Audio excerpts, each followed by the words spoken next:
Hello everybody, I hope you're having a wonderful day, and today I would like to share my final thoughts on the TRM Full TI Holly Nerd. Now, holy crap, is this expensive. And really, at this point, I would say a little bit overpriced. Now, there is a lot that I have to say about this thing. There are a lot of things that are extremely premium. The edge and the knife, the actual blade geometry itself, it is not fucking around. It is actually performance oriented, and it cuts extremely well for how small of a knife this is. And I have a bunch of size comparison knives, including the smallest keeper knife in my collection, which is actually the Little Native. I'll show you guys that in just a moment. I wasn't able to find actual specs on TRM's website, unfortunately, but I do have my own little scale, so at least I can give you guys the weight.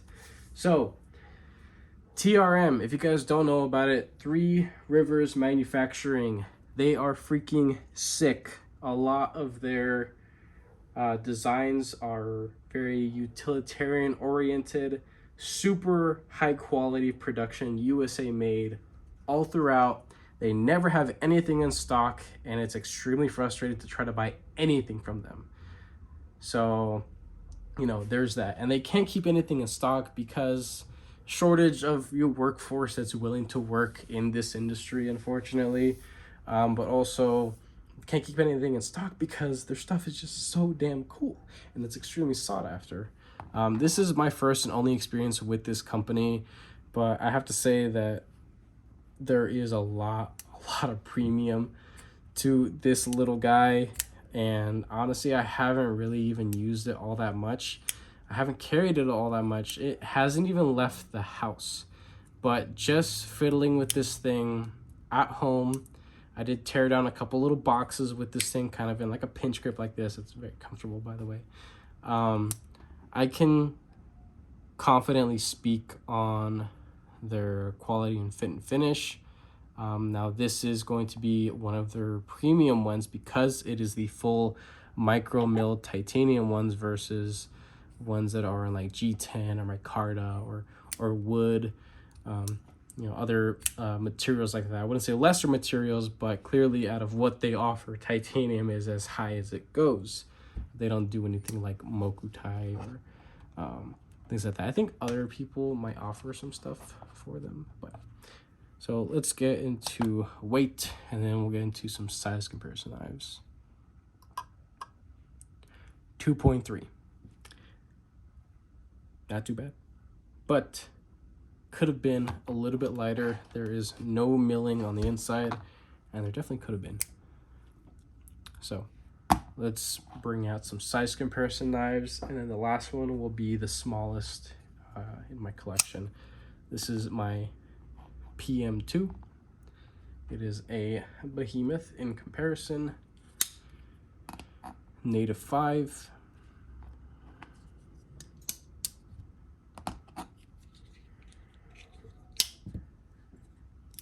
Osborne 940. Benchmade bug out. And when I say this guy is little, he is very, very little. It's freaking adorable. Demco 80-20.5 and Vivi Elementum. So, and the last one here is going to be my Spyderco Little Native. So the quality between these two, I wouldn't say is night and day. This has aftermarket RGT scales. It still has a standard pocket clip. We all know undoubtedly that Spyderco is a bargain company. They put out I wouldn't like, it's not cheap. It's a bargain company. For what you spend, you're getting a lot of knife, especially with their heat treatment. It is insane the stuff that they do. So, not really going to be comparing, blade cutting geometry and shape and, how the titanium is finished or anything like that, because that's I can't really do that here in this scenario. But to me, this is as small as I am willing to go. This is a knife because of that 50-50 finger choil there. I can get a full grip on this knife and still have that, what is it, like 2 inches of cutting edge there. And that is really all anybody honestly needs in an urban working environment. If you are, wrestling alligators, then, maybe you might need something like full-size Spartan Harsey, that's there and available for you guys. But this little guy, this is a flex piece. This is a fancy little guy that is actually able to perform. And what I mean by that is that it is comfortable in essentially every grip. It has, in my case, a full finger choil. Everything is extremely soft, well rounded off, and I can get a good grip on it. And there's plenty of usable cutting edge in an urban environment, urban working environment. This is all the blade length you'll ever really need in kind of like a nice scenario or outing, which this is kind of intended for. This is not a hard use item, but it's not to say that the materials, fit and finish, can't be actually used. So you have a 20 CV, wonderfully consistent tumbled finish on here, stone wash or tumbled, whatever you want to call it. That's their little stamp right there. I like it. I dig it. And yes, it's TRM USA 20 CV. Couple little nitpicks about this guy, and I really just want to get the nitpicks out of the way at this point because I have a lot of good to say about this thing. But I do want to let you guys know I'm actually going to be selling this. As I mentioned before, you can't get anything off their website really, so I just got lucky, I guess. One day I was poking around on different online retailers, and I was just like, you know what, let me see if TRM has anything. And they actually had like 3 things in stock. I was just like, no way. And this was the most expensive of the 3 things, so I said, you know what, I'm just gonna go for it. Let's check it out. Let's try it out. So let's just go move forward with nitpicks. The screw here for the pivot, while it is a T8, it's non-reversible, so like you can't move the clip. It's the dedicated right-handed individual's knife, right? It's meant to be carried for a right-handed person. With this being based on a lot of premium aesthetic and design, it's supposed to be really good looking. I genuinely believe that the nicer side of the pivot should have been on the right side. I think that the access point should have been on the clip side. That's just me. The body screws are T6s, including the clip screws. Like, what the hell is that? Like, I understand that this is a very small knife, but from T6 to T8, it's really not that big of a difference until you go to actually maintain and take it apart. It makes a huge difference. So the experience of actually taking a knife apart, it feels more substantial. So that's an absolute miss, and really they should know better. And it's not like there's a language barrier. Everything is made here in the US by a small handful of people that should really know better. T6s just shouldn't have been a thing, really.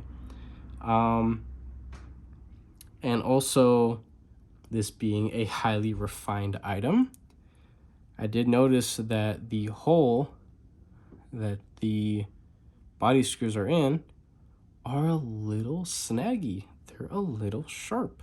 I can actually feel them. And that only stands out because everything else is so ridiculously refined. I mean, just look at these edges on the actual titanium. Like, this thing just glistens like crazy, and the pattern on this is awesome. Everything is extremely well executed and knocked down. It's perfectly centered. Everything around the clip, it is pretty darn flush. And this has liners. Now, to manufacture something of this size with liners, that's a flex. Honestly, that's pretty cool.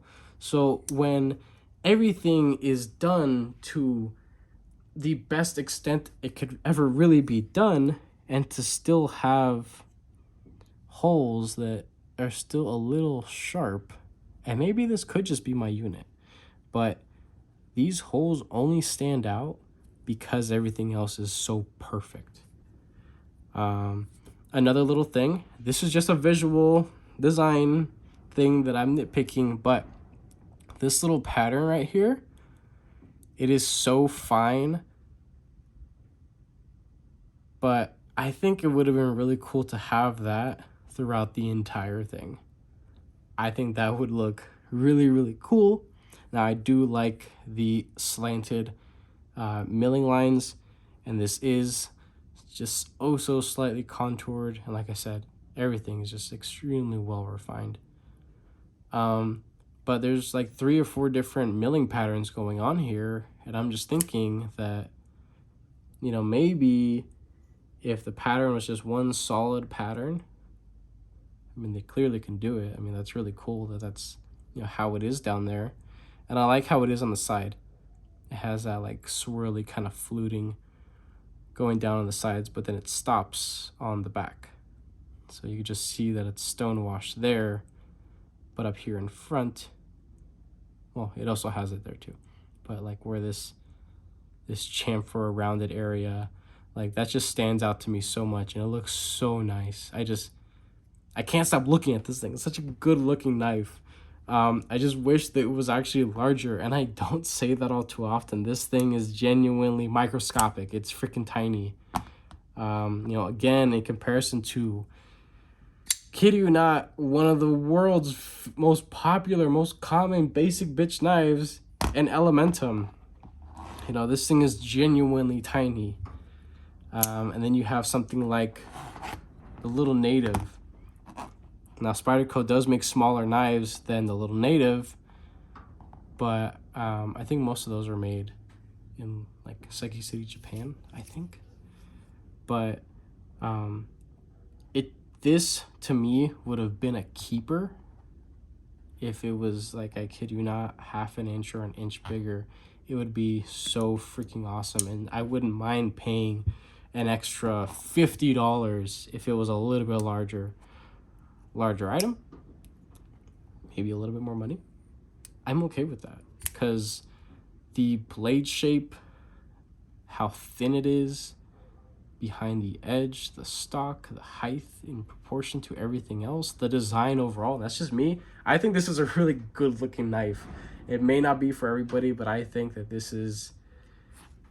it's like you took a utilitarian design and just premium the crap out of it, and just shrunk it down maybe a little too much. And size is going to be relative for everybody, because there are people with smaller hands than mine that can definitely manipulate this better than I can. This is running on washers. The action is so-so. You have to give it a little bit oomph, but it is still very refined, feeling very smooth. I mean, this isn't really something that you're going to be like whipping out when you're going to go for a freaking like 7-Eleven battle with somebody. This is, again, it's a refined piece. It's meant to be really only had at nicer functions, right? And the weight, it being as light as it is, I think that this could have definitely been made a little bit lighter by having some weight relief on the inside. This having those inset liners, that was a miss there. So there's a lot of good about this particular design, but there's a couple little things that I genuinely think were an absolute miss. The scales and the knife is just so refined that the edge around the actual holes for the body screws, they're a little scratchy, just a hair. Also, something else too that I noticed is that these body screws are screwed down all the way. The one up here, it actually is inset. It goes down all the way. This one that's over here, it actually sticks out a little bit. You might care for that, you might not. That's just something I noticed. Same thing up here, it's completely inset. Here, it's extremely smooth. There's no real lip to it. Feels very nice and premium. But on this side, there is a lip, and you can actually see that, and it feels weird. I would have liked this to be flipped around. That's just me. So this was kind of a short one. There's not a whole lot more I'm gonna be saying about this thing, and that's really it. I mean, the access to the liner lock, it's extremely comfortable. Holding this thing and actually using it, it's wonderful. There's no jimping, but it doesn't really need it. It is very thin, very light. The clip is excellent. It goes in and out of your pocket extremely well. Honestly, this could be a design. If it was going to be this small, I think it would have been cool if there wasn't any clip at all and there was like a premium leather slip or a suede slip. I think with this being such a refined, like fancy item, I think that it definitely requires something a little bit more upscale than just a clip. I think it would have been cool if this was actually something like in an actual like leather or suede slip. I think that would have been pretty cool. So those are just like little ideas that I'm throwing out there. Just take a look at this. Everything is very tightly constructed. I'm just going to show you guys a little close-up of this thing overall.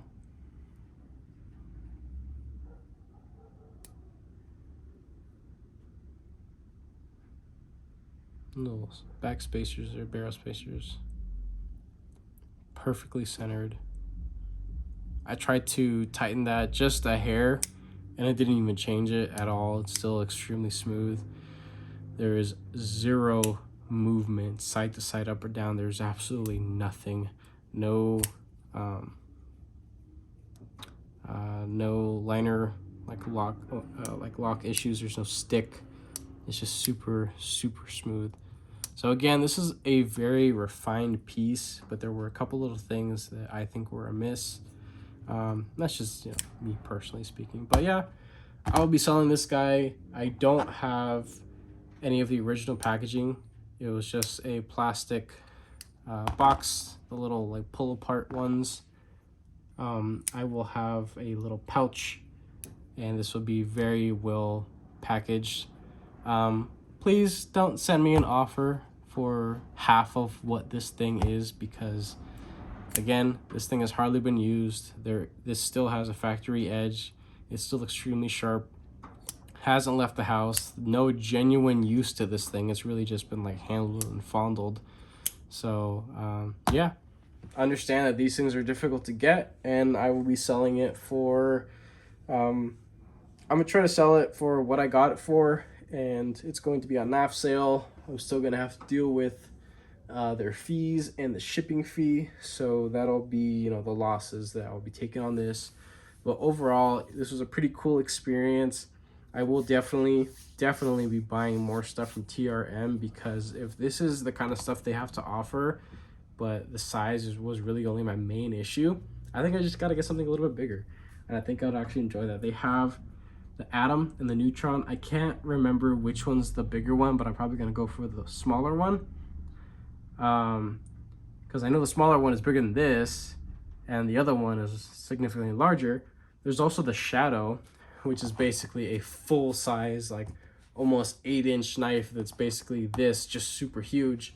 They make ones that have a super cool starburst titanium ones, but they'll never have them up on the website. They'll only sell them at shows. You probably have to enter like a lottery just to buy one, which is absolutely ridiculous. I don't agree with that, but you know, that's just how they run their company. It's going to be many years before they get up to the speed of where they really should be, honestly. So with that being said, there you guys go. Hope you guys enjoyed this video. If you did, go ahead and hit that like button. Subscribe if you aren't already. and have a wonderful day.